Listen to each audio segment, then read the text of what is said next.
Friends, welcome back to my channel. ಇವತ್ತು ಇನ್ಸ್ಟೆಂಟಾಗಿ ದೋಸೆ ಮಾಡೋಣ. ತುಂಬ ಚೆನ್ನಾಗಿರ್ತದೆ.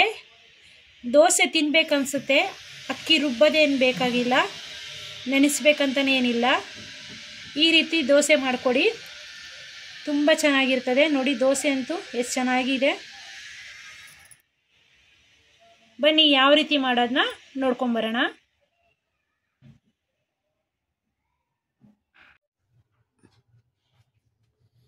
ಇನ್ಸ್ಟೆಂಟಾಗಿ ದೋಸೆ ಮಾಡೋಣ. ಅದಕ್ಕೆ 1 ಕಪ್ಪಷ್ಟು ಚಿರೋಟಿ ರವೆನ ತೊಗೊಂಡಿದ್ದೀವಿ.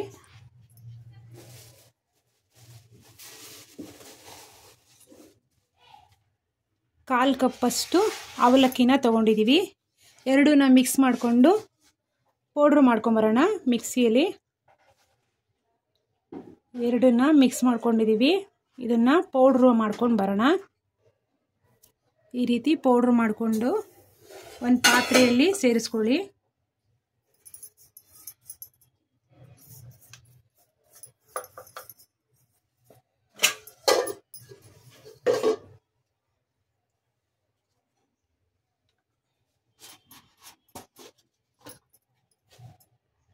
ರುಚಿಗೆ ತಕ್ಕಷ್ಟು ಉಪ್ಪನ್ನ ಸೇರಿಸ್ಕೊಳ್ಳಿ.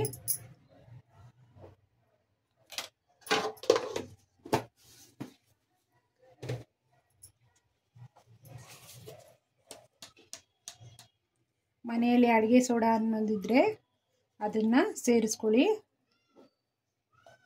ಸ್ವಲ್ಪ ಚಿಟಿಕೆಯಷ್ಟು ಸೇರಿಸ್ಕೊಬೇಕು.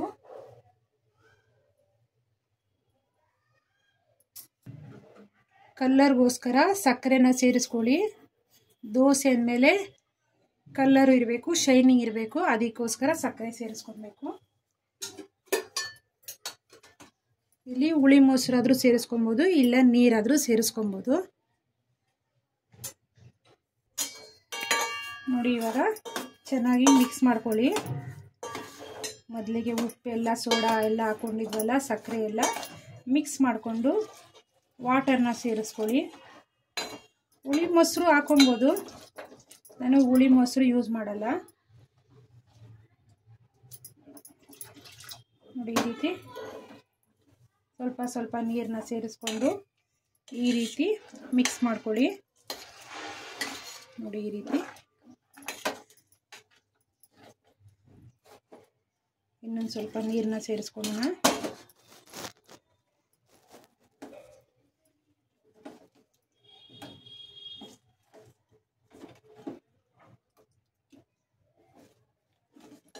ಬೇಗ ಈಸಿಯಾಗಿ ಮಾಡ್ಕೊಬೋದು ಇದನ್ನು. ನೋಡಿ ಈ ರೀತಿ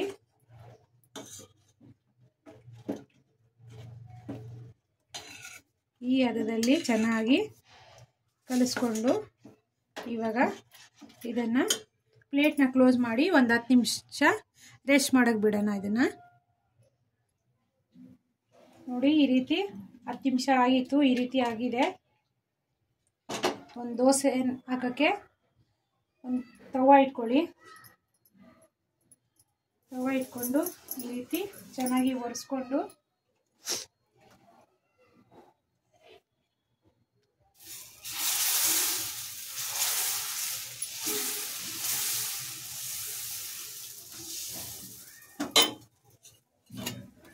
ಈ ರೀತಿ ಹಾಕೊಳ್ಳಿ.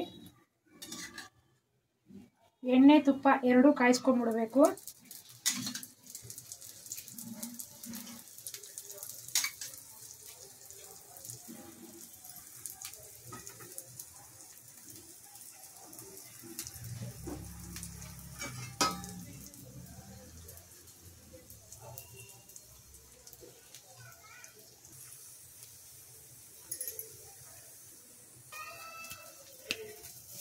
ನೋಡಿ ಈ ರೀತಿ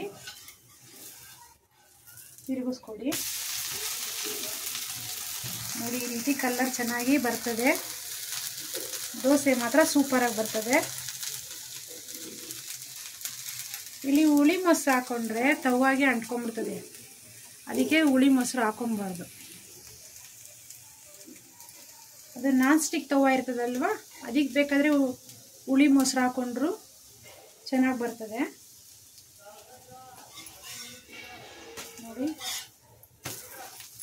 ಈ ರೀತಿ ಆಗಿದೆ ನೋಡಿ. ಇದು ಎರಡೂ ಕಡೆನೂ ಬೇಯಿಸ್ಕೊಳ್ಬೇಕು. ಆಗಿದೆ.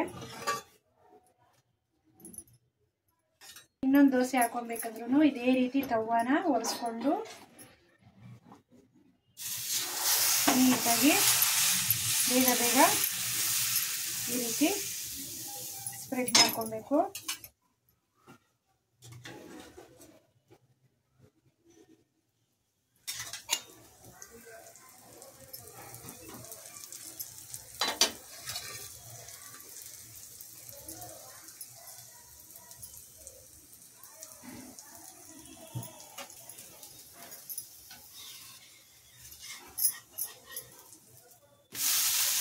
ನೋಡಿ ಈ ರೀತಿ ತಿರುಗಿಸ್ಕೊಡ್ಬೇಕು.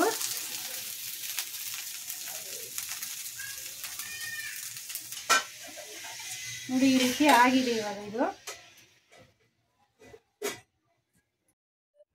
ನೋಡಿ ಇನ್ಸ್ಟೆಂಟ್ ಆದ ದೋಸೆ ಅಂತೂ ಸೂಪರಾಗಿ ಬಂದಿದೆ. ನೋಡಿ ಎಷ್ಟು ಚೆನ್ನಾಗಿ ಬಂದಿದೆ ಅಂದರೆ ಅಷ್ಟೊಂದು ಚೆನ್ನಾಗಿ ಬಂದಿದೆ ದೋಸೆ ಮಾತ್ರ. ನೀವು ಮನೆಯಲ್ಲಿ ಒಂದ್ಸಲ ಟ್ರೈ ಮಾಡಿಕೊಡಿ. ದೋಸೆ ಚಟ್ನಿ ಪಲ್ಯ ತುಂಬ ಚೆನ್ನಾಗಿರ್ತದೆ. ನೆಂಟರೆಲ್ಲ ಬರ್ತಾರೆ, ಆವಾಗ ಬೇಗ ದೋಸೆ ಮಾಡ್ಕೊಬೇಕನ್ಸುತ್ತೆ ತಿನ್ನೋಕ್ಕೆ. ಈ ರೀತಿ ಇನ್ಸ್ಟೆಂಟಾಗಿ ದೋಸೆ ಮಾಡ್ಕೊಳ್ಳಿ, ಸೂಪರಾಗಿ ಇದೆ. Thank you for watching this video. ನಮ್ಮ ಚಾನಲ್ನ ಸಬ್ಸ್ಕ್ರೈಬ್ ಮಾಡ್ಕೊಳ್ಳಿ.